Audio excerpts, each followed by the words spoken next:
Kan ini kan masalah selain yang tadi dibilang bulan madu pemerintahan baru, tapi kan ada juga bulan madu yang akan berakhir adalah antara Pak Jokowi sendiri dengan Pak Prabowo. Apakah ini duimuvirat pemerintahan ini? Duimuvirat antara Pak Prabowo dan Pak Jokowi. Gitu. Jangan-jangan, ini agak konspiratif. Ya situasi ini juga nggak di-reject juga oleh elit ruling kekuasaan hari ini gitu. Apa? Coba kita bersimulasi. Ya kalau saya pikir sih sebenarnya kalau saya pikir kan yang lawan Pramono tuh lebih ke Jokowi ketimbang Prabowo pertama gitu ya. Oke. Kedua itu pun Jokowi nggak melawan amat.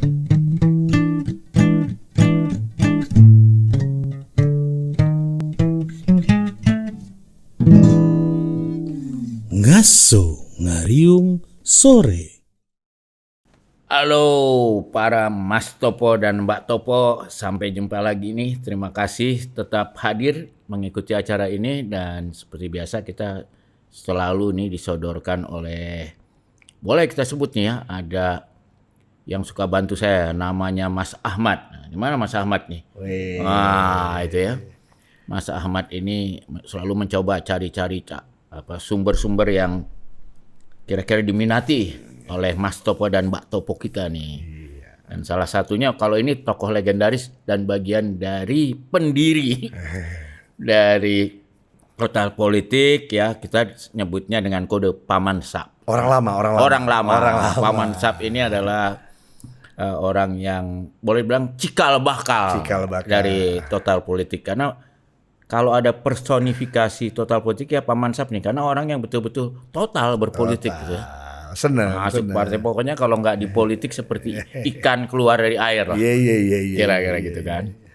Nah, Mas Ahmad ini kemana aja? Cerita sama Mas Topo dan Mbak Topo kita ini. Kemana aja, udah kangen juga kita, udah lama nggak ketemu. Kita kan saya sedang fokus gimana? Bukan. Dulu itu kan di era kemerdekaan. Ya. Ada Soekarno, Hatta, Syahrir, Tan Malaka dan kawan-kawan yang berjuang di politik. Ya. Tapi ada Ki Hajar Dewantara yang berjuang di pendidikan. Ya. Nah, hari ini agak banyak fokus di pendidikan. Sedang mempersiapkan ada program sekolah untuk adalah nanti waktunya. Tapi kalau tahu Paman Sap, walaupun seolah-olah pindah ke pendidikan, mungkin lebih banyak berkutat dalam politik pendidikan juga ya. Iya, benar juga. Ya. Karena politik tuh ya susah juga ya. Politik darah kali ya. Iya. Darah. Artinya kita nggak bisa lari dari politik. Ya. Dan kalau kita bicara Ki Hajar Dewantoro segala kan dasarnya juga dari politik pendidikan. Itu sebagai perlawanan terhadap kolonial ya. Saya gak apa-apa juga nih, bagus juga, gak apa-apa disampaikan di sini. Jadi memang 6 bulan terakhir tuh saya banyak keliling-keliling dunia, Mas. Belajar tentang sekolah-sekolah terbaik di level 9 to 12 untuk mau mempelajari sebenarnya pendidikan menengah kita ini sejauh mana tertinggalnya dibanding negara-negara yang ada di dunia. Itu usia yang dites itu kan, tes betul. Namanya? Yang dari Finland selalu nomor 1 tuh ya. Betul. Jadi baru kemarin saya. Apa nama tesnya, Mas? Tes yang mana? PISA ya. Betul. Jadi baru landing kemarin dari Singapura, kita seharian di Raffles Institution gitu. Belajar melihat sekolah yang sudah 200 tahun didirikan oleh Raffles. Dan jadi relate gitu. Dengan kemarin James Robinson sama Acemoglu itu kan, bahwa terjawab kan dia berhipotesa sangat lama bahwa yang membedakan negara maju dengan tidak maju itu adalah institusinya. Nah, akhirnya ada banyak pembicaraan di kita. Kalau dijajah Belanda ini nggak maju, kalau dijajah Inggris maju. Nah, saya agak melihat bahwa Inggris tuh agak advance mewarisi institusi. Iya. Karena mereka kan dulu merasa kolonialisasi itu misi suci kan, bukan yang buruk, menganggapnya mengangkat peradaban seolah-olah ya. Jadi ada institusi yang diwariskan. Iya, iya. pendidikan, bagaimana misalnya tidak hilang serta merta sistem pendidikan A-level, O-level di Ya. semua yang pernah ditinggalkan Ya, oleh ya. Inggris, sehingga Karena, ya. anak-anak kelas menengah dari sana dia bisa dengan cepat untuk lanjut sekolah di Inggris. tetap yang berkurikulum E dan O level misalnya. Ya, karena memang beda kan kalau Inggris dia melakukan memperbesar imperiumnya bukan sekedar hanya dagang tapi merasa punya misi suci memajukan peradaban di seluruh dunia. Betul. Karena dia merasa peradabannya paling maju, ya kan? Betul. Apa namanya? When the red The white man burden. The white man itu burden. beban orang kulit putih. Ya, itu yang saya lihat. Sementara kalau kita lihat Belanda kan yang menjajah kita bukan negara. Betul. Perusahaan Company, dagang yang perusahaan. cuan aja, dia Cuan tujuannya aja. cuan. Jadi, misi sucinya Nggak ada, cuan. Cuan Ya. yang mencari mencari margin. Tapi berhasil loh VOC itu sampai sekarang belum ada perusahaan multinasional sekaya VOC. Betul. Bahkan Google Elon Musk itu belum mengalahkan. Kalau Company dolarnya ya, disamakan perusahaan yang sebagai perusahaan. Betul. Beda Belum dengan ada. Inggris itu memang negaranya Ya. Betul. Kita Dan juga sebenarnya setelah VOC bangkrut baru negaranya Makanya- maju dengan political etik apa segala. Nah, itu kan pasca sekian, dan itu pun dipengaruhi oleh politik domestik di Belanda Ya, kala itu. karena udah kaya waktu itu. Udah kaya dan politik dalam negerinya yang menang orang-orang Ya, apa orang namanya? berpendidikan. Orang kalau nggak salah saya partai buruh yang menang. Iya. Orang-orang yang memang Progresif. progresif, orang-orang progresif yang menyadari sudahlah, Ya. hentikanlah ini kita berbuat zalim kepada negeri jauh Ya, itu, ya. maka diintrodusirlah irigasi, emigrasi dan edukasi. Iya. Nah, itu yang agak menggelitik saya 6 bulan terakhir, Mas. Kan kita ngomong-ngomong 2045, Iya, iya. 2045 itu oke. Kita tarik 100 tahun sebelumnya itu 1945. Nah, saya tuh pengagum generasi 45. Iya, iya. Dan tapi setelah kita pelajari generasi 45 itu siapa? Itu kan puncak personifikasinya Soekarno-Hatta. Soekarno itu lahir 1901, Iya. Hatta lahir 1902. Iya. Di tahun 45 umurnya 44. Iya. Nah, politik etis itu kan 1890 akhir. Iya. Berarti memang mereka lah generasi pertama yang merasakan edukasi Iya. pasca politik etis diimplementasikan. Iya. Termasuk Kartini juga. Kan? Kartini, apa namanya? Kakaknya Kartono. Kartono, kemudian juga ada dia punya juga saudara perempuan yang seorang budaya artis gitu ya. Itu saya pikir itu yang saya lihat bahwa orang-orang ini generasi 45 ini belajar di sekolah dasar menengah dan menengah atas dengan kurikulum yang sama dengan di Eropa. Ya, dan itu yang menimbulkan kesadaran mereka tentang manusia merdeka. Merdeka artinya mereka memang terpapar dengan English, French, Spanish, kemudian Dutch, kemudian juga kurikulumnya sama lah. Apa yang dipelajari dengan yang akhirnya saya bayangkan berarti anak-anak ini anak-anak sekolah internasional. Ya betul. Kalau itu kan ada sebetulnya kita bisa lihat pertempurannya di dalam polemik kebudayaan. Polemik kebudayaan. Ya kan? Sultan Takdir ya. Ya, Sultan Takdir dan Sanusi Pane dan kawan-kawan. Betul. Di mana ada sebagian ini mau ikut muda, mana? Iya kan? Iya. Belajar barat. Rasionalisme barat kah? Tapi ada yang defensif juga. Defensif juga.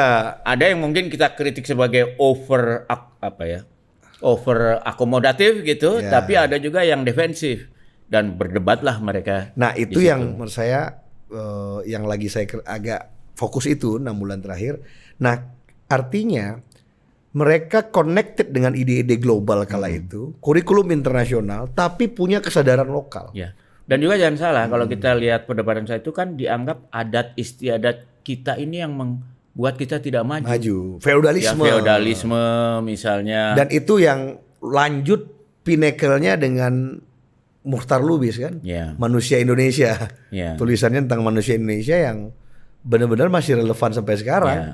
Ciri-ciri manusia Indonesia Ya. itu kan. Jadi kalau di kalangan yang misalnya STA, yaitu pengennya manusia Indonesia menjadi manusia renaissance. Kan? Renaissance. Orang yang berpikir berbasis Rasional, science, ya, scientist, reason, sementara di ujung sini yang mistis. Kan? mistis.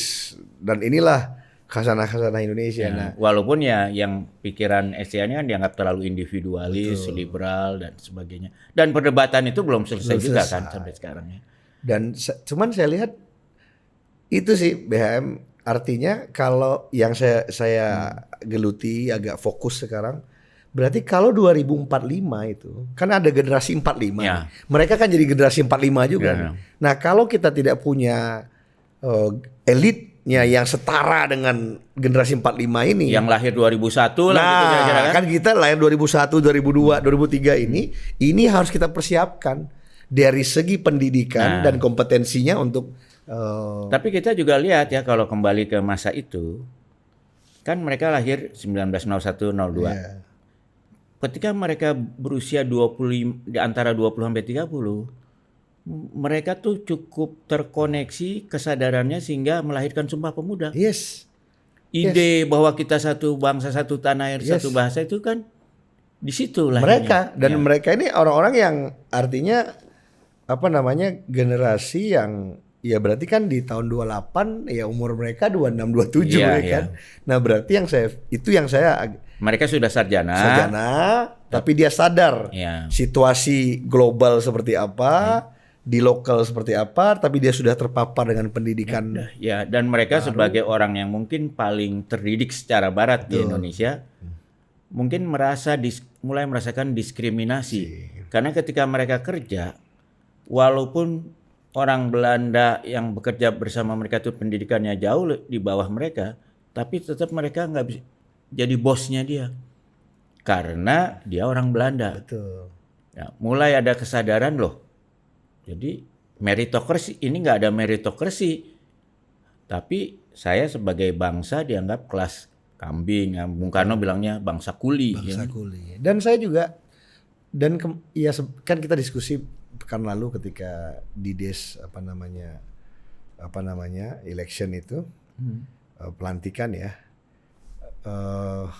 Generasinya Pak Mitro pun juga di situ kan. Ya. Yang dia di tahun 30-an 30-an ke 40 itu lagi belajar di negeri Belanda. Bapaknya Pak Mitro yang generasinya Bung Karno. Bapaknya Pak Mitro generasinya Bung Karno, Pak Mitronya ya di tahun 40 itu lagi sekolah. Iya. Tahun 40 itu lagi sekolah dan dia yang merumuskan apa namanya pemikiran-pemikiran untuk pergerakan kala itu. Nah, maksud saya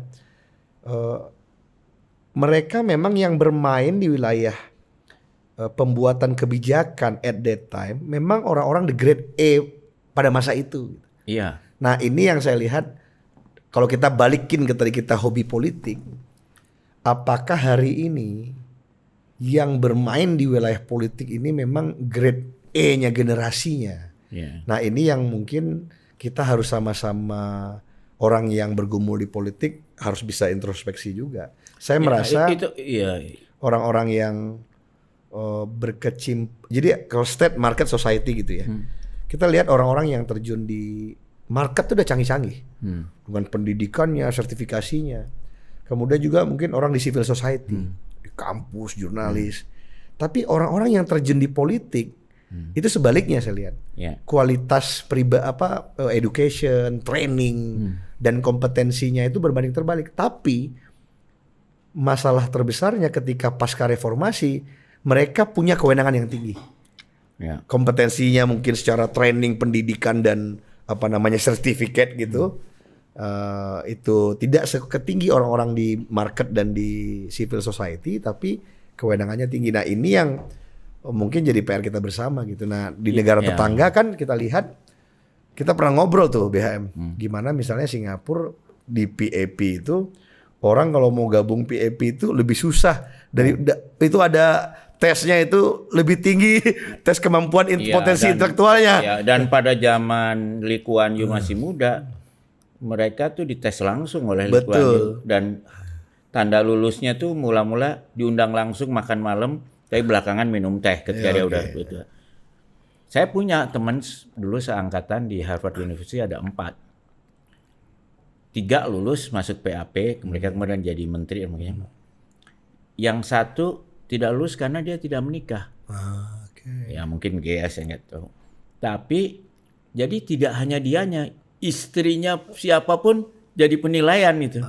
Nah itu artinya gitu kan. Dia memang jadi yang turun di birokrasi, di politik itu terpilih dan dia yang integriti dia bisa jaga. Dan itu mungkin bagaimana ke depan kita bisa menciptakan nah itu part of 2045 itulah bos. Orang yang terjun di politik dan policy tapi itu kan makers. yang juga disebutkan oleh Prabowo dalam bukunya itu Paradok Indonesia. Paradok Indonesia kan. Dia selalu bilang yang perlu dimunculkan pertama adalah kesadarannya dulu. Betul. Ya kan, kesadaran mau apa.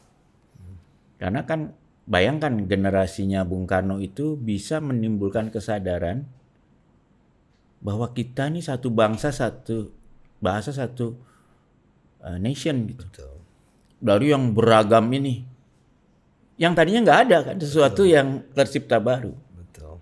Nah sekarang saya juga nggak tahu, Pak Mansap ini kan yang lebih dekat lah ke dalam lingkaran itu. Sebenarnya yang ingin ditumbuhkan kesadarannya oleh Pak Prabowo Subianto tuh apa ya di generasi ini apa? Karena ini kan generasi yang udah di sekolah-sekolahin juga betul. Dan sebagainya. Menarik nih pertanyaannya ya. Saya mungkin diberi kemegahan berinteraksi dengan banyak teman-teman di sekitar Pak Prabowo yang segenerasi dengan saya BHM. Memang saya tuh yang nggak bisa saya lupa tuh Pak Prabowo tuh selalu suka pakai istilah itu. Ayo, the best and the brightest, the son and the daughter of republic itu bekerja sama untuk kepentingan bangsa gitu bahasa pidatonya. Berarti memang sudah punya tradisi mengumpulkan orang yang highly competence, punya pendidikan yang tinggi lah. Kalau katanya Pak Prabowo istilahnya sekolahnya bagus-bagus.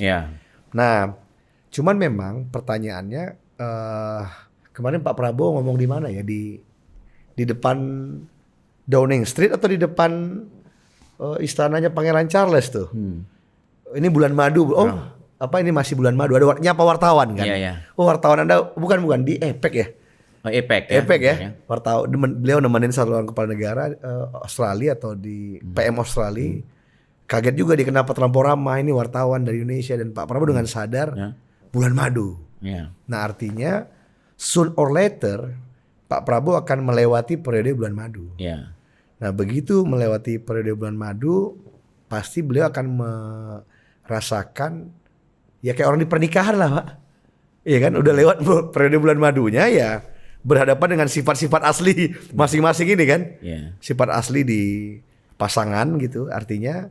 Ini bulan madu dengan siapa dulu nih? Bulan madu di pemerintahan ini. Artinya kan begitu lewat periode bulan madunya di kabinet menghadapi masalah-masalah. Nah bagaimana Pak Prabowo bisa konsisten dengan paradok Indonesianya kan itu kira-kira. Nah itu yang interesting kita lihat. Tapi setidak-tidaknya tapi memang baru beberapa minggu tuh udah keluar negeri kan. Jadi mungkin kita belum lihat juga yang begitu cepat gitu dan akurat keputusan terbesar. Tapi at least misalnya bergabung dengan BRICS itu menurut saya cepat itu. Artinya di hari pertama orang retreat di Magelang, Menteri Luar Negeri langsung disuruh ke BRICS untuk menyampaikan pesan Pak Prabowo. Nah, artinya gitu-gitu BHM. Artinya dia sadar bahwa ini. Dan kemudian juga ada itu juga kan sempat kontroversi juga ketika ke Cina lalu penandatanganan kesepahaman yang tidak bisa diterima juga oleh sebagian dari para pengamat politik luar negeri. Cuman kan juga. Memang itu tadi mau saya begitu menghadapi bulan madu ini ya kita lihat itu poin-poin di paradok Indonesia itu bagaimana cara Pak Prabowo keluar dari sana. Nah misalnya ketika beliau mengatakan yang sangat konsisten itu kekayaan Indonesia yang keluar. Nah itu kan konsisten itu. Dan setelah dilihat yang kedua juga APBN yang bocor.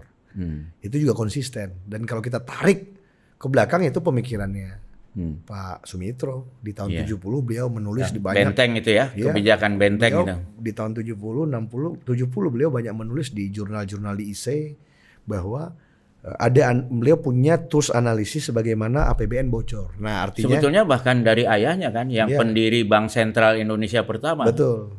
Artinya teori bocor ini artinya kan berhadapan dengan bagaimana cara Pak Prabowo menarik yang keluar-keluar itu. Nah, yang kedua juga misalnya ada teman yang menghitung Pak Prabowo itu kalau seluruh program dan keinginannya itu harus diwujudkan, itu perlu uang 6.000 triliun. Tapi kenyataannya sekarang negara hanya punya 3.000 sampai 3.500 triliun. Artinya perlu 2.500 sampai 3.000 triliun.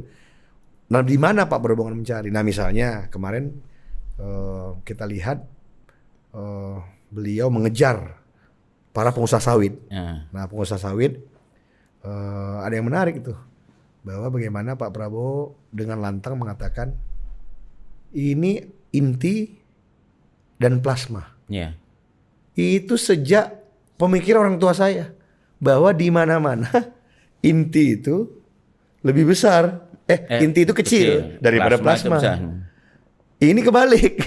Nah, dia mau periksa semua orang di penyelenggara sawit itu, kembalikan mana yang tipu-tipu lahan, mana yang tidak benar mengaku punya izin misalnya 2 juta tapi ngambilnya 3 juta. Nah, saya dengar dari situ saja ada komitmen 350 triliun bisa ditarik. Artinya, nah ini kita tunggu nih. Kalau kas itu bisa terisi di tahun depan hanya dengan satu kebijakan seperti itu misalnya, nah itu menarik. Jadi itu sebenarnya kan semacam ini ya, semacam legalisasi. Betul. Daripada kebun sawit ilegal. Betul. Artinya iya kan. Cuman kan diaudit kan. Artinya nah apakah dan mereka harus bayar dendanya atau kalau enggak disita kan? Disita kan gitu kan. Nah, itu juga satu yang mungkin hal-hal seperti itu yang kita tunggu. Ketimbang misalnya yang kontroversi menghajar peningkatan PPN ya. Kelihatannya akan ditunda nih. Nah, artinya itu kan gejolaknya tuh sistematik kan. Mungkin tadi Opung saya lihat juga, Opung Luhut sebagai ketua DEN bilang akan ditunda. Berarti karena kan memang kalau kita lihat stres tesnya nggak. Kalau kita lihat pasal undang-undangnya itu kan oleh undang-undang memberi hak pada presiden. PPN itu cuma dikasih batas minimum dan maksimum, tidak harus 15 menjadi 12% itu tidak di undang-undangnya tuh memberi kewenangan, tapi nggak boleh lebih rendah dari sekian, nggak boleh lebih tinggi dari sekian. Artinya call-nya di presiden ya? Call-nya di presiden. Memang itu ada ruang diskresi di presiden. Cuman kan masalahnya dalam APBN itu dengan kenaikan 1% kan dianggap ada tambahan berapa dalam budget kita. Nah, kalau itu nggak jadi, penggantinya itu dari mana kan kira-kira gitu. Tapi mungkin memang, yang tadi. Iya. Tapi memang ya menarik sih, artinya nggak tahu dalam pergaulan dengan teman-teman banyak teman-teman yang jadi menteri gitu ya, senior kawan juga, dan juga mungkin di Pak Prabowo dan Pak Wapres Gibran kita juga. Artinya ini masih periode hormon ini. Jadi hormon masih agak banyak kan. Tapi begitu periode hormonnya selesai, nah itu menarik. Nah, yang kedua, yang ketiga BHM, Pak Prabowo mulai ngomong kan bahwa udahlah nggak usah keluar negeri itu dipotong cut. Nah, artinya mungkin kita lihat lagi nih bahwa dari efisiensi itu berapa nanti yang bisa dipotong dan diambil untuk membiayai next APBN. Karena APBN sekarang ini kan masih APBN sisa dari Pak Jokowi, ini hanya penyesuaian nih. Nah, belum full. Justru itu kan. Ini kan masalah selain yang tadi dibilang bulan madu pemerintahan baru. Tapi kan ada juga bulan madu yang akan berakhir adalah antara Pak Jokowi sendiri dengan Pak Prabowo sebagai mantan presiden yang dulu dianggap mendukung Pak Prabowo dan Prabowo yang sekarang akan jadi presiden. Gimana dengan mantannya yang juga menitipkan anaknya sebagai wakil presiden? Saya tuh mungkin saya mau revisi pemikiran. Saya pernah ngomong di Total Politik sebulan lalu ya, bahwa apakah ini duimufirat pemerintahan ini, duimufirat antara Pak Prabowo dan Pak Jokowi. Gitu. Tadinya kan saya menduga tidak mungkin lah, Pak Prabowo pasti dia yang lead gitu. Cuman dalam perjalanan 1 bulan ini saya lihat memang nih unsur duimufiratnya ada. Apalagi kalau kita lihat hasil pilkada kelihatannya kan bahwa memang Pak Prabowo berada pada posisi yang ya sudahlah, kita berbagi, saya yang lead sebagai presiden, tapi kalau ada aspirasi dari Pak Jokowi yang kebetulan anaknya juga ada wakil presiden, selagi itu reasonable Pak Prabowo akan jalankan. Selama tidak bertentangan. Selama tidak bertentangan, karena Yang saya paham dari pemikiran Pak Prabowo itu kalau kita baca pemikirannya di bukunya, pidatonya, dia kan sangat konstitusionalis sekali. Ketika kita tanya peran wakil presiden, makanya lihat aja konstitusi. Artinya pasti di pemikiran Pak Prabowo itu ya wakil presiden itu ya bukan pembantu presiden ya, dia ya serep lah, ban serep lah. Ya. Artinya Presiden bisa menugaskan lah dia ya mau saya apa. lihat juga banyak, saya perhatikan ya mungkin wakil presiden Gibran adaptasi juga dengan situasi itu. Ya. Misalnya nih contoh yang saya perhatikan agak rame itu di medsos kemarin kan, waktu berangkat mengantarkan Pak Prabowo keluar ke Halim, itu Pak Wapres Gibran tuh salah kostum. Dia pakai batik sendiri, yang lain formal attire. Setahu saya yang begitu-gitu penting bagi Pak Prabowo. Pak Prabowo tuh orangnya kan Korek ya. kapan dasi biru, kapan dasi merah, kapan pakai blazer, dia betul-betul manner make it man kan. Nah, saya perhatikan begitu menjemput Pak Presiden pulang dari luar negeri, Pak Wapres sudah rapi, ya, formal attire. Nah, ini kan adaptasi juga kan. Wapres Gibran juga adaptasi. Itu pasti ada yang disemprot tuh bagian Artinya yang menyiapkan pakaian wapres. saya pikir coba lihat aja, coba perhatikan Mas Topo sekalian. Ke depan Pak Wapres pasti akan perhatian itu, karena di Pak Prabowo itu penting sekali orang coba lihat misalnya ketika ke kunjungan luar negeri kan, itu kan seluruhnya ring 1 itu pakai blazer, pakai shal yang benar. Makanya ketika Bu Sri Mulyani kedinginan keluar dari Buckingham Palace, coba cariin, wah itu Pak Rosan gelagapan, Pak Teddy gelagapan, nyariin. Nah, itu tuh protap-protap yang dimiliki beliau gitu. Jadi Kebiasaan militer juga. artinya ya beliau memang orang yang seperti itu. Dan juga apalagi di Inggris ya. Kadang-kadang saya punya perasaan Pak Prabowo ini ada semacam Anglophile kalau istilahnya ya. Ada semacam stylenya tuh style bangsawan Inggris gitu ya. Ya mungkin karena ya sekolahnya kan di situ, Di Mas. Inggris ya. Ada pengaruhnya ya. Saya pikir saya SMA di kampung gitu pasti berpengaruh kan. Beliau 4 tahun di SMA-nya SMA beliau itu di American School in London. 4 tahun. Artinya ya itu tadi sekolah Amerika tapi di London. Makanya dia mungkin sangat mengerti lah kapan berpakaian ini, berpakaian itu dengan manner make it man lah kalau kata orang di sana ya. Nah, itu juga yang kan kalau kita lihat juga kan senang naik kuda, pakai sepatu yang proper. Itu kan, bangsawan Inggris banget gitu gayanya. Iya.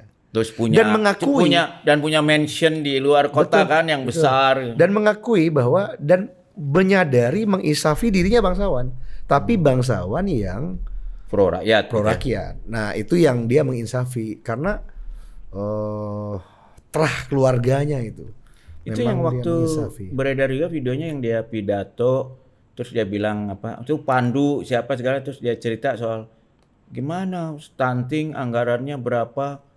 Tapi ini malah dipakai untuk ceramah gitu. FGD gitu kan. Ya, betul. Itu di mana ya? Ya ada satu forum tuh, iya kan. Yang kayaknya forumnya lebih akrab karena menyebut nama. Karena kan memang saya pikir ada perubahan mendasar begitu beliau yang sekian tahun more than 15 years ya. 3 kali pemilu oposisi, tiba-tiba jadi Menhan kan. Begitu jadi Menhan itu kan akhirnya tahu aturan kan. Oh mau buat ini, lihat anggaran. Akhirnya mungkin di awal jadi Menhan, ini ada FGD ini. Artinya kan terlampau banyak yang begini-begini. Itu dia punya kesadaran itu. Apalagi sempat benturan juga ya soal pengadaan pesawat itu. Iya, artinya itu yang saya pikir. Nah, balik lagi ke yang tadi. Nah, cuma kalau pertanyaan BHM tadi, dia seperti apa dengan Pak Jokowi, dan karena dia berasal dari kalangan elit dan dia selalu mengulang-ulangi. Itu yang saya perhatikan juga kesadarannya bahwa saya sudah mempelajari sejarah-sejarah negara besar. Gak ada negara besar itu yang elitnya tidak bersatu. Jadi dia paham itu. Maka dari itu kalau misalnya itu yang dalam pembicaraan kita di Total Politik, oke nih sampai tanggal 20 Pak Prabowo mau menyelesaikan politik. Politik selesai. Dikritik oleh orang membuat kabinet yang tambun, membagi jabatan, karena dia tahu itu game elit. Bahwa elit itu yang mendapatkan legitimasi lewat pemilu. Nah ini nih yang pilkada kan, dikasih lagi. Dan saya pikir pilkada hari ini itu lap akhir penyatuan elit. Dan setelah ini kita bisa lihat kan bahwa at least kita coba lihat di tempat yang penting di Pulau Jawa. di hari ini kita kebetulan podcast di hari H Pilkada. Dam ini naiknya kapan, Mat? Besok, Mat? Nah, besok langsung naik nih. Berarti H+1 Pilkada kita lihat bahwa di Banten calon dari Pak Prabowo, kadernya sendiri, Bro Andra Sony duduk, dan voters mereferendum bahwa selesai kepada Haji Kasan Kelan. Itu agak mengejutkan juga ya. Artinya orang kan pikir bahwa si ini akan Airin menang. akan menang. Artinya ini marginnya cukup jauh. Bahwa for some extent di Banten calonnya Pak Prabowo, kadernya benar itu, yang tidak populer tidak sebetulnya. populer tapi memenangkan Banten. Itu kotel efek Artinya kayaknya. saya lihat deliver jalan gitu kan. Nah, kita pindah ke Jawa Barat. Jawa Barat landslide kemenangan daripada Mas Deddy Mulyadi. Dua-duanya calon Nah, Gerindra nih ya. Dan Banten nah ini lucu, menarik nih BHM. Jabar ini, Banten DKI Jawa Barat ini, oke lah. Dari dulu ini Prabowo. Ya. Artinya terjadi keseimbangan antara kekuatan lama yang disatukan. Nah, tapi cukup lama Golkar di situ kuat kan. Jadi di Golkar di Banten selama ini dalam pasca reformasi ngetap kepada keluarganya Haji Kasan Sohib dan keturunannya. Dan sekarang diambil alih nih oleh kekuatan politik Pak Prabowo. Nah, yang kedua kita lihat di Jawa Tengah dulu. Di Jawa Tengah PDIP yang berkuasa biasanya. PDIP yang selama ini berkuasa memajukan calon gubernur mantan Panglima TNI yang start dengan polling 1%. Ya. Tapi hari ini bisa membuat perlawanan cukup keras walaupun tampaknya landslide juga. Ya, marginnya kemenangan daripada Lutfi by seluruh lembaga quick count yang kredibel itu sudah sempurna. Nah, artinya walaupun hanya didukung satu partai, tapi Ahmad Lutfi yang didukung oleh koalisinya Pak Prabowo di Jawa Tengah sudah menang. Nah, Jawa Timur juga sama. Hanya di DKI Jakarta saja. Hanya di DKI Jakarta saja calon yang diajukan oleh quote unquote. Tapi itu bukan Gerindra kan? Bukan Gerindra, quote unquote. Dan tidak ada Gerindranya sama sekali. Artinya ada dan PKS ya. Artinya kita melihat bahwa secara umum sebenarnya proposal Pak Prabowo di Jawa ini diterima, kecuali fail aja oleh Ridwan Kamil. Berarti kan problemnya bukan. Tapi bisa juga 2 ronde loh di Jakarta. Ya artinya. Ya, cuman saya lihat ini belum tentu juga nih. Bisa 1 ronde, bisa 2 ronde. Karena margin of errornya tipis sekali. Karena kan quick count itu 1% BM. Ya. Ini di bawah 1%. Jadi bisa jadi 1 putaran, bisa jadi tidak 1 putaran. Ya. Nah, cuman dan kalau 2 putaran itu kita nggak tahu juga. Nggak tahu juga. Menang. Tapi kan tinggal nambahin. Ya. Kalau ini kan nambahin, berarti yang akan kedua putaran adalah Ridwan Kamil dengan dengan Mas Pram. Nah, cuman kan tinggal dia cuma perlu nambahin 1%. Artinya kan kalau logikanya statik ini bahwa pendukungnya Dharma Pangrekon ini yang juga mengagetkan bisa 10%. Nah, ini agak menarik. Gimana menurut BHM? Ya, kalau menurut saya sih memang kayaknya anak Abah ini tidak sepenuhnya juga pindah ke Pramono ya. Oke. Mungkin sebagian itu ya saya juga terpengaruh aja. Kebetulan ngomong dengan beberapa anak muda, anak Abah itu saya tanya, ada juga yang tidak memilih coblos semua. Karena dia pikir kalau coblos semua rugi. Betul. Tapi ya udah sekalian aja protesnya tuh disalurkan ke bener. Karena mereka nggak suka PDIP. Gitu. Bener. Jadi gini ya.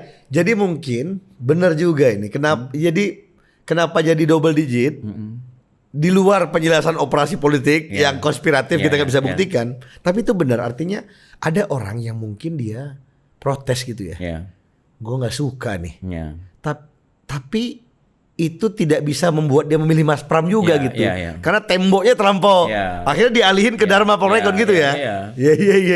Jadi dan Dharma ini sebagai calon protes vote juga sebetulnya gitu ya. Nah, tapi BHM menurut saya antara Pak Prabowo dengan Mas Pram kan sangat dekat gitu. Jadi menurut saya, ya saya nggak tahu. Coba kita bersimulasi. Dan juga Pramono dengan Jokowi kan dekat. Artinya gini, kalau kita lihat tuh Dwi Mufirat, balik lagi ke teori tadi.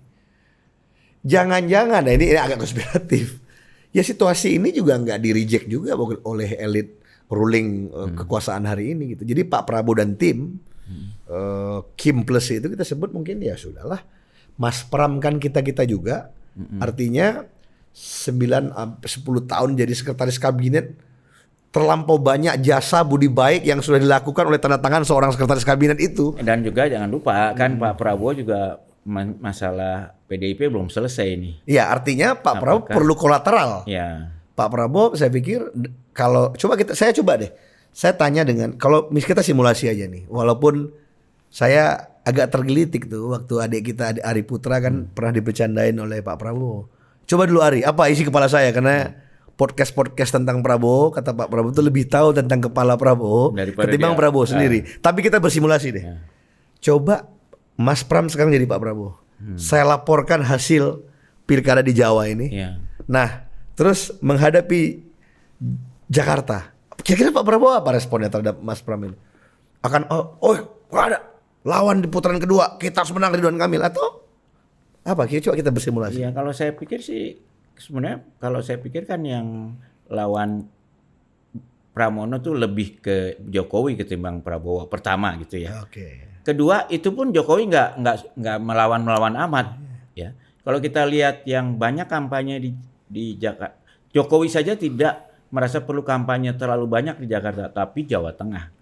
Kalau menurut saya kan Prabowo ini merasa ini bagaimana posisi dia dalam pertarungan internal di PDIP sebetulnya antara Jokowi dan Ibu Mega. Karena harus kita akui Jokowi kan sampai sekarang formalnya tetap PDIP. Tidak dipecat, kartunya tidak diambil. Ya, dan bahkan sebagian orang-orang yang keluar dari PDIP itu masih berharap bahwa Jokowi itu bisa mengambil alih PDIP bahkan. Ya artinya kan kalau itu tadi kalau pakai teori Pak Prabowo tadi, saya sudah mempelajari sejarah-sejarah negara besar tuh elitnya bersatu. Nah, Pak Prabowo pasti masih lebih merasa berkepentingan Mas Pram menjadi gubernur Jakarta ketimbang Ridwan Kamil. Dan jangan lupa, karena Ridwan Kamil kan bukan part of elit tadi.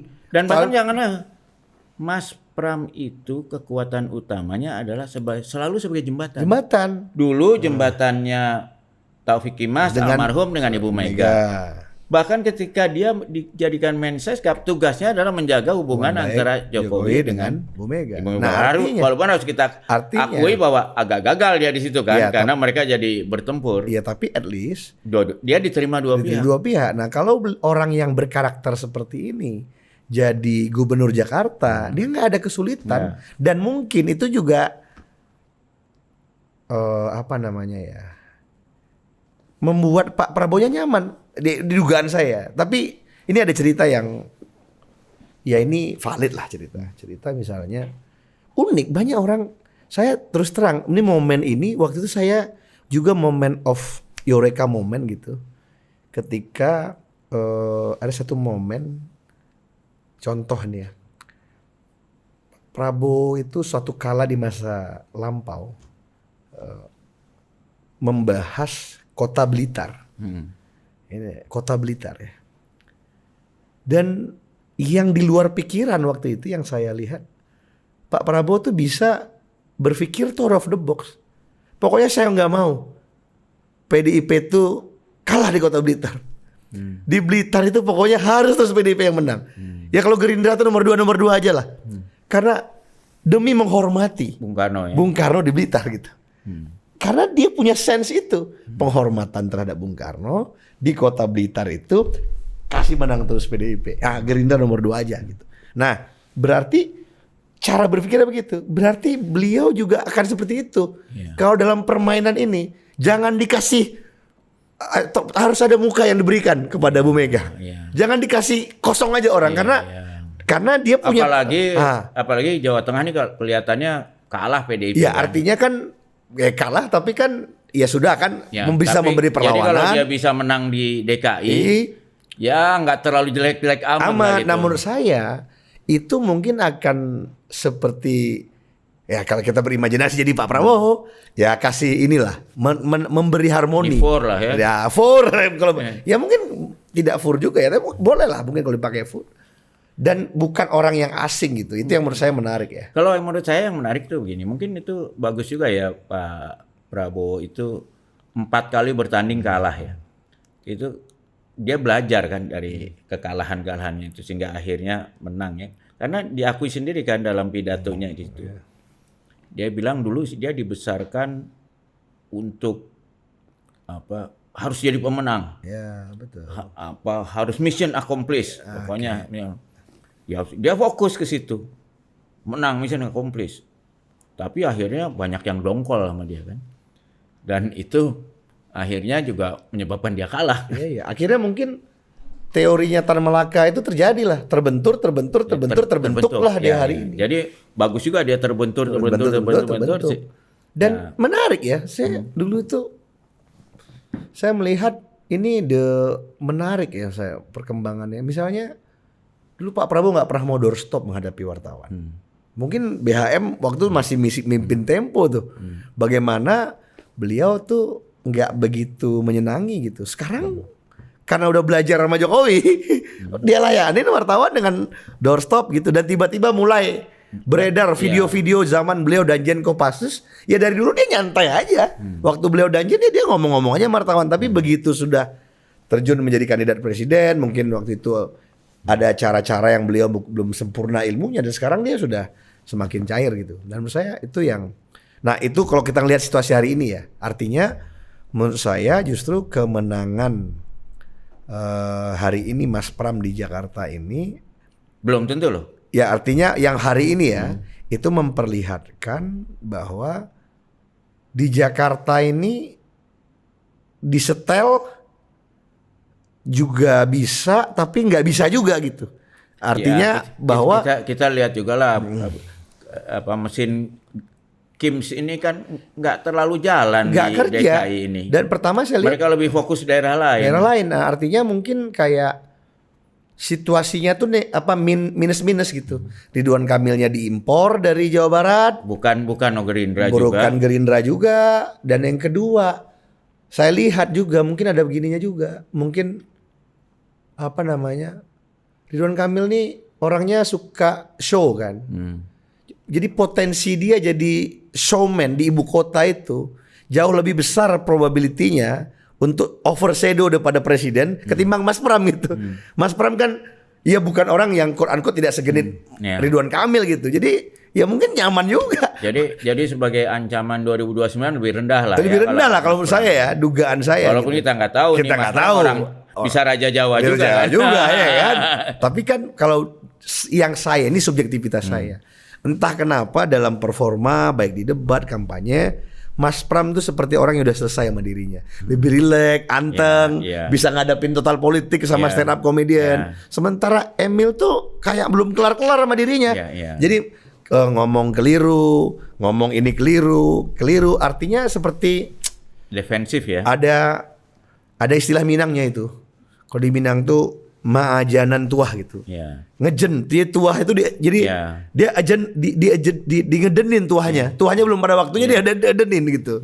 Nah Mas Pram tuh udah rileks dan itu yang saya lihat terjadi. Tadi saya padahal kalau dibandingin misalnya Andra Soni di Banten tuh sebenarnya harusnya tuh lebih mudah bagi Ridwan Kamil. Kan begitu. Cuman saya cek kepada teman-teman, kan banyak teman di politik. Mas Pram gila, dia melakukan apa yang Jokowi lakukan. 1 hari 15 titik, 1 hari 17 titik. Ridwan Kamil enggak katanya. Ya informasi saya dengar ya. Jadi kalau main tenis tuh dibilang dia unenforced error ya. Bukan karena tindakan lawan tapi kelalaian sendiri. Dan mungkin. Padahal dia mulai dengan tinggi sekali. Nah yang kedua ada kekeliruan. Nah cuman yang menarik lagi menurut saya ini juga saya lihat ya. Ini nih yang saya lihat sekarang fenomena Jakarta ini dan juga Depok loh. Kalau benar quick count hari ini ya, bahwa apakah ini maksimum daripada kekuatan mesinnya PKS di kota. Artinya tadi kan yang diharapkan dengan menggandeng PKS, kan permintaan wakil PKS ini dari Ridwan Kamil. Ya. Saya baru maju kalau wakilnya PKS. Ya. Nah, kenyataannya ternyata tuh banyak pemilih PKS-nya split Ya. ke ke Mas Pram. Ya. Pemilih ya, bukan kader ya, anak abah. Anak abah Setelah diarahkan ke artinya sana. Anies di minggu terakhir membaca data, dia pinter, dia melompat pada waktu yang tepat, dia geser itu ke Mas Pram sehingga dia punya bergen yang tinggi terhadap PKS, dan PKS jadi tidak bisa membuktikan bahwa mesin kami ini masih kuat gitu. Dan istilahnya tuh ada yang bilang saya begini, benar PKS itu sebuah mesin, tapi kalau bensinnya nggak ada, mesinnya nggak jalan. Nah, ada yang mengatakan seperti itu, Mas, bahwa Tapi PKS itu kan problemnya karena dia partai kader ya. Jadi dia untuk besar banget juga susah kan. ya artinya kan tadinya mungkin Kang Emil merasa pengalaman dia menggunakan mesin PKS di Jawa Barat. Ya, disiplin lah ya. Artinya dia waktu naik ke Bandung itu kan Gerindra dan Ya, PKS, dia pakai PKS. Bagus. Dia naik lagi ke Jawa Barat dan dia mensyaratkan. Artinya di sini kita melihat juga terjadi situasi yang agak anomali. Bahwa secara profil saya lihat Kang Emil tidak sesumringah dia di Jawa Barat.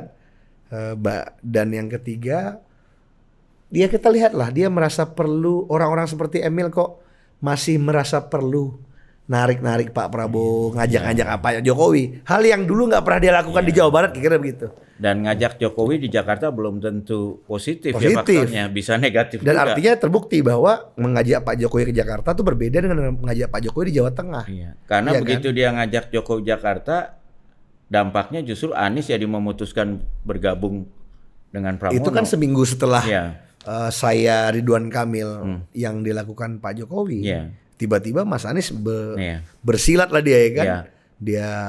Dia dukung publicly dan Iya. dia goreng sedemikian rupa di minggu akhir. Iya. Nah, tinggal kita lihat apa nih.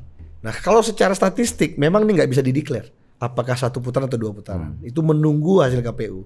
Tapi kan kalau ini ada politiknya juga. Itu kan bisa jadi nanti digugat di sana di mana-mana sehingga nih tetap 2 putaran ya. 1 putaran misalnya. Itu kan call-nya kalau sudah itu kan di presiden, dan menurut saya Presiden Prabowo nggak ada masalah juga kalau Mas Pram yang jadi gubernur DKI gitu. Iya. Dan yang kedua mungkin saya tadi, tapi terus terang ini tidak inferensia statistik gitu. Iya. Saya ada tim saya, tim rumah tangga sama tim kecil saya, ada yang levelnya CDE banyak dari suku Jawa. Saya tanya tadi milih siapa? Semuanya Mas Pram. Saya baru ngeh juga. Padahal Mas Pram tidak membuat kampanye khusus itu ya. Ternyata memang orang Jawa di Jakarta tuh 36%. Nomor 30-an% gitu. Nomor 2-nya memang orang Betawi 20 sekian persen. Jadi Sunda baru nomor 3. Walaupun yang dinyatakan ARA tuh benar juga dengan Anies mendukung Pram.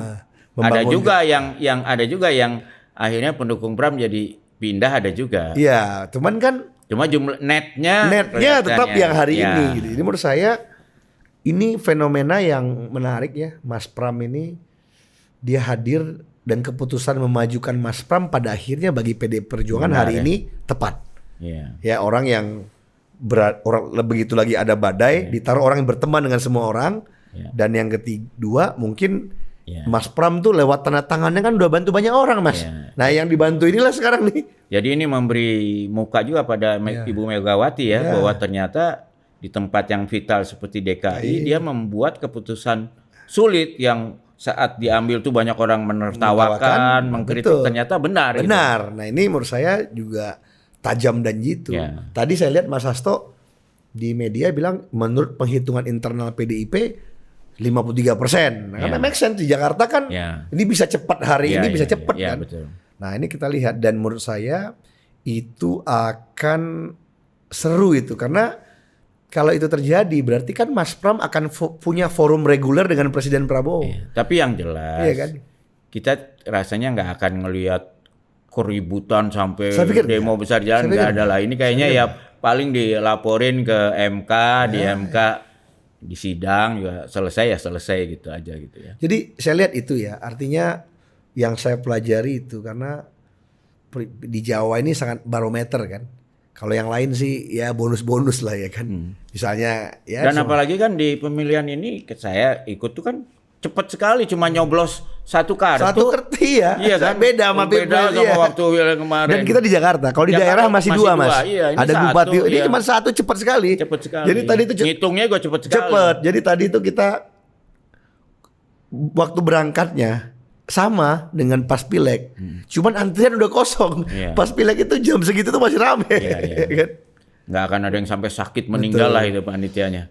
Jadi saya lihat itu yang menarik ya. Tapi kalau itu kan Jakarta ya. Kalau misalnya kita lihat Jawa Tengah terus kan sebetulnya ada 20 daerah yang dianggap ukuran terhadap Jokowi lah gitu. So far sih kelihatannya menunjukkan Landslide. memang pengaruh Jokowi masih cukup Masih kuat. Masih Dan kuat, saya ya. pikir, nah ini yang menarik juga nih. Ini mungkin saya mau nanya balik nih sama ini balikan saya nggak enak nih guys, Mas Topo. Kita lagi saya harusnya wawancara beliau biasanya. Kan di pemimpin Jawa ini Mas ada nilai yang itu kayaknya udah mestilah lengser ke Prabon. Mandek Pandito. Jadi lengser ke Prabon, mandek Pandito. Nah, menarik di Pak Jokowi ini, karena tadi pertanyaannya Pak Jokowi masih kuat, dia sudah lengser ke Prabon. Dia balik ke Solo, jadi orang biasa, ngevlog-ngevlog. Tapi laku politiknya, dia tidak mandek Pandito. Kalau mandek Pandito ya tinggal di gunung, kira gitu kan? Tinggal di kuil, padepokan, dia berhikmah, merenung, menarik diri dari politik. Misalnya ketika, oke kita lihat pemimpin yang ya kan dari Jawa semua, bahkan sekelas Bu Mega saja, dia ketika sudah tidak jadi presiden menghindari berstatement politik kenegaraan, bukan politik kepartaian. Pak SBY setelah jadi presiden memberi ruang kepada Presiden Jokowi untuk terus bermanuver, dia nggak ada. Dia walaupun dia masih ketum Demokrat sebelum digantikan Mas Ahaye, tapi dia memilih melukis-melukis gitu. Jadi ada laku Pandito yang dilakukan. Nah, saya tidak melihat Pak Jokowi melakukan itu. Dia betul-betul lengser ke Prabon tapi nggak mengambil laku Pandito. Nah, itu gimana menurut Mas? Kalau saya melihat pertama, kenapa Pak Jokowi sampai sekarang tidak keluar dari PDIP? Ya kan? Demikian juga Gibran kan nggak keluar juga dari PDIP. Kalau menurut saya Pak Jokowi ini masih punya keinginan untuk mengambil alih PDIP. Seriously? Ya. Dan menurut saya satu-satunya hambatan cuma Ibu Mega kok. Oke. Kalau kita ambil Ibu Mega out of the center, Yes. siapa yang bisa jadi ketua PDIP? Karena ada Mbak Puan. Mbak Puan. Sempurna dutinya. Ya, Mbak Puan itu kan dengan siapa lawan-lawannya dulu di PDIP sendiri kan cukup banyak. Bahkan ingat nggak Mas Guntur sendiri kan on the record ngomong bahwa PDIP tidak harus dipimpin oleh Terah Soekarno. Ini artinya maksudnya pemikiran BHM itu dalam kerangka elektoral ya. Artinya PDIP harus cari tokoh. Tapi apakah Soekarno itu kurang sebagai jangkar elektoral, masih memerlukan Jokowi? Menurut saya itu agak nggak pas lah. Enggak, kalau menurut saya setiap partai pasti akan mengalami satu masa ya, di mana dia akan ada bagian-bagiannya itu. Kalau teori sosialnya gampang tuh. Kalau ada orang lebih dari 150, pasti muncul pemimpin saingan. Makanya di pabrik modern itu biasanya dijaga supaya dalam satu pabrik orangnya kurang dari 150 supaya tidak ada pertempuran. Nah, bikin lagi ya pabrik di sebelah atau apa. Nah, di PDIP ini kan Golkar udah berapa menghasilkan partai? Kalau kita bilang kan Nasdem, Hanura, even Gerindra ya. Gerindra itu kan semua Golkar. pecahan dari Alumni Golkar. Dari alumni Golkar. PDIP kan sekarang belum ada yang berhasil kan. Belum ada pecahan Dulu dari ada Laksamana Soekardi, ada Eros Jarot, ada apa nggak jadi semua kan. Tapi kan pasti suatu saat akan ada yang jadi. Jadi pandangannya nasionalis kiri ke sana. Ya Jokowi kan tadinya berusaha anaknya dengan PSI ya. Sebetulnya itu kan kalau PSI misalnya dapat suara 9% lah katakan kayak itu, udah jadi itu akan yang pertama kali dari PDIP ya. Saya kira Pak Jokowi ini masih menunggu opsi-opsi itu. Apakah dia akan mengambil alih PDIP ya? Kan kalau di kalangan orang-orang yang percaya pada teori ini bahkan sudah menyebutnya sebagai PDIP reborn. Oke. Ada ini gerakannya sudah ada ya. Itu saya nggak monitor. Kita udah tahu ya, udah ada jadi gerakannya. ada gerakan untuk dari Pak Jokowi. Saya kira paling tidak orang-orang yang menginginkan Pak Jokowi jadi ketua PDIP lah.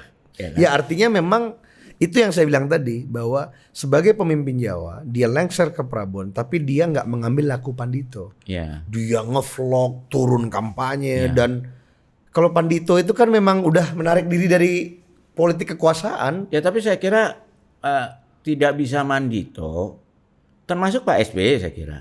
Karena anaknya diharapkan menjadi gitu loh. Ya kan? Jadi tidak bisa Pandito murni naik gunung nggak bisa. Ya, karena tapi at least ya. Karena dia masih harus cawe-cawe untuk sebagai memastikan. fathers ya.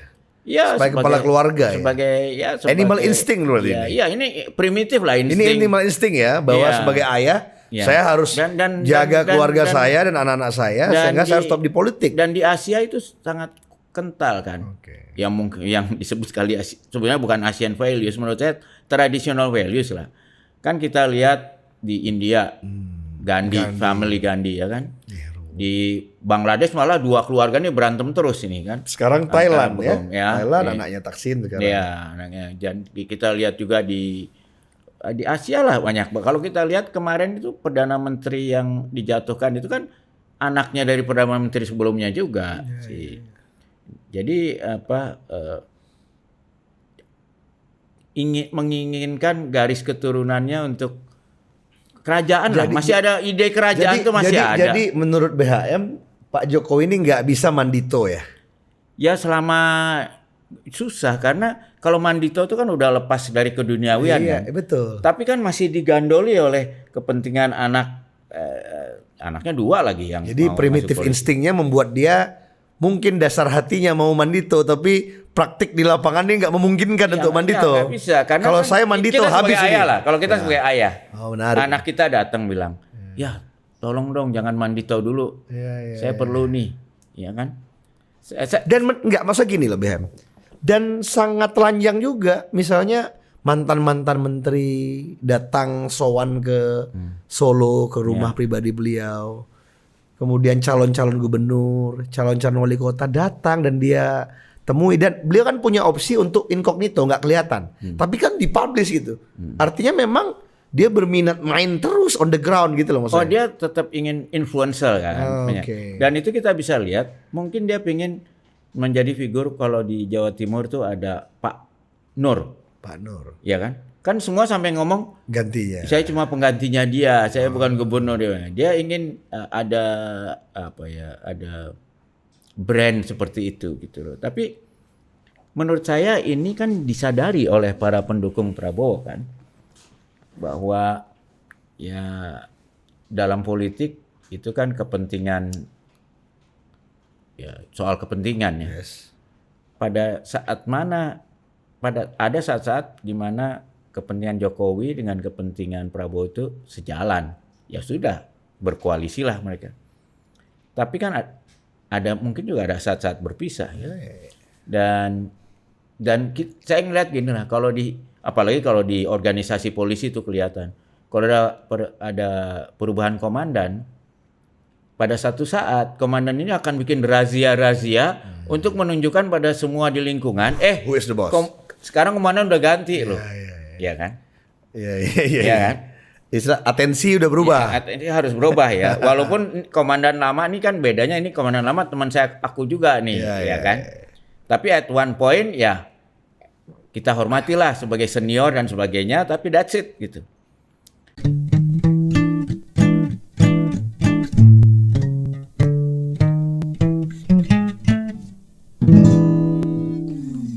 So Ngariung Sore.